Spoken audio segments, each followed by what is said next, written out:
Doctor संपदा मुंडे हत्या की आत्महत्या हा विषय दिवसागणिक अधिक गुंतागुंतीचा होत चाललेला आहे। या प्रकरणाच्या संबंधाने अनेक तपशील आम्ही पुढे आणण्याचा प्रयत्न केला। यातल्या तपासातले अनेक बारकावे, अनेक मुद्दे जे अनुत्तरित आहेत यावरही आम्ही प्रश्न विचारले। उदाहरणार्थ 4 पानी पत्र लिहिणारी मुलगी ही एक सुसाइडल नोट लिहू शकणार नाही का? जर तिने सुसाइडल नोट लिहिलेला आहे तर तिचा पेन कुठे आहे? जर तिला एवढा म्हणजे तिच्या संबंधाने ज्या गोष्टी उपस्थित केल्या जातात, तिच्या हस्ताक्षराच्या संबंधाने सुद्धा काही मुद्दे उपस्थित केलेले आहेत। बरं, या सगळ्या उपरांत जेव्हा आपण उच्च न्यायालयाची उच्चस्तरीय चौकशी समिती मागत आहोत, उच्चस्तरीय चौकशी समिती का बरं आणि SIT का नाही, तर हे जरा आपल्याला एकदा कळलं पाहिजे की आतापर्यंत अनेक प्रकरणात SIT नेमलेल्या आहेत, पण या ज्या नेमलेल्या SIT आहेत यांचा म्हणावा तसा काहीही परिणाम झालेला नाही। आपल्याकडे SIT हा शब्द जणू एक फार सारखा आता वापरला जातोय, कारण SIT नेमली जाते। SIT कोण नेमतं? तर राज्य सरकारच नेमतं। राज्य सरकारशी संबंधित व्यक्तींवर जर आमचे आक्षेप आहेत तर ते तपास यंत्रणा प्रभावित करणार नाहीत कशावरून, हा आमचा आक्षेप होता। पण तरी सुद्धा त्यांनी SIT नेमत आहेत वगैरे असं म्हणत भाजपच्या काही लोकांनी आभार मानायचे काल रतीब पाडला। मी काल एक पत्र माझ्या सोशल मीडियावर, ट्विटरला, फेसबुकला, इन्स्टाला पोस्ट केलेलं आहे। ते पत्र नीट वाचा। या पत्रात कुठेही SITचा उल्लेख नाही।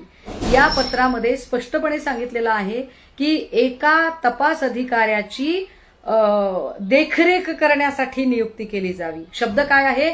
एका तपास अधिकाऱ्याची देखरेख करण्यासाठी नियुक्ती केली जावी, आणि हे आक्षेपार्ह आहे। बरं, ज्या तपास अधिकाऱ्याची नियुक्ती त्यांनी म्हटलेलं आहे, मुळात त्या तपास अधिकाऱ्याबद्दल सुद्धा अनेक आक्षेप आहेत, आणि जो तपास अधिकारी म्हणून जी व्यक्ती नेमलेली आहे त्या व्यक्तीचं इयत्ता 10वी पर्यंत शिक्षण पुन्हा फलटणमध्येच झालेलं आहे। अनेक गोष्टी माझ्याकडे सांगण्यासारख्या आहेत। म्हणून उच्च न्यायालयाची उच्चस्तरीय समिती ज्याच्यामध्ये सेवानिवृत्त न्यायाधीश काम करतील, जे इथल्या सगळा जो स्थानिकचा जो प्रभाव आहे त्या प्रभावाच्या मध्ये कुठेही येणार नाहीत, त्या तपास यंत्रणा प्रभावित होऊ शकणार नाही, अशा पद्धतीने काम होईल। हा एक भाग। दुसरं असं की चाकणकर असतील किंवा काय ते जयकुमार गोरे असतील, ही लोक ज्या पद्धतीने एक गलिच्छपणाचं राजकारण करत आहेत, तर या सगळ्या लोकांना सुद्धा चाप बसणं गरजेचं आहे। या सगळ्या विषयांचा उहापोह करण्यासाठी आणि एक लेकमाता का लढायचं आहे, तर जर कामाच्या ठिकाणी एका डॉक्टरला त्रास होत असेल तर हा एका व्यक्तीचा प्रश्न नाही, हा त्या संस्थेत काम करणाऱ्या, हा आरोग्याशी निगडीत किंवा शासकीय सेवेत काम करणाऱ्या प्रत्येक व्यक्तीचा प्रश्न आहे।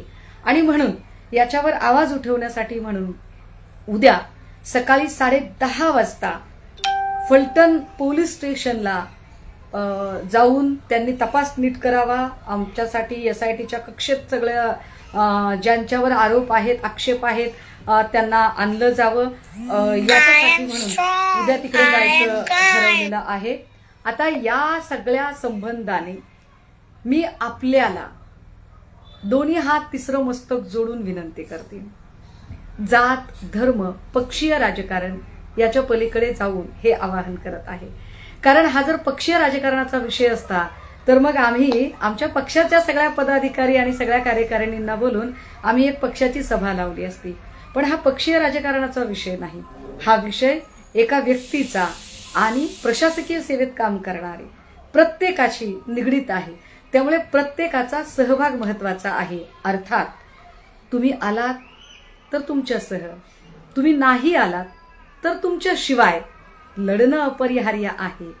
असं व्हायला नको की एखादी बाई लढते, एखाद्या बाईचा जीव जातो, एखाद्या बाईवर मेल्यानंतरही लांछन लावलं जातं आणि तिच्यासाठी आवाज उठवायला कुणीही पुढे येत नाही।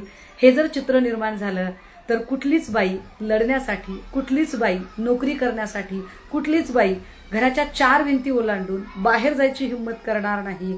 त्यामुळे बाई म्हणून बाईपणाच्या संवेदना समजून घेत मी उद्या फलटणला जायचं ठरवलंय। तुम्ही सोबत आलात तर आनंद आहे, स्वागत आहे। तुमचा जात काय, धर्म काय, पक्ष काय याच्याशी मला काही घेणं देणं नाही। तुम्हाला जर अन्यायाविरुद्धची चीड असेल तर तुम्ही यावं, एवढंच मी सांगू शकते. आणि हो, तुम्ही नाही आलात तरी सुद्धा मी लढायचं ठरवलेलं आहे आणि मी लढणार आहे आणि मी शेवटपर्यंत लढणार आहे.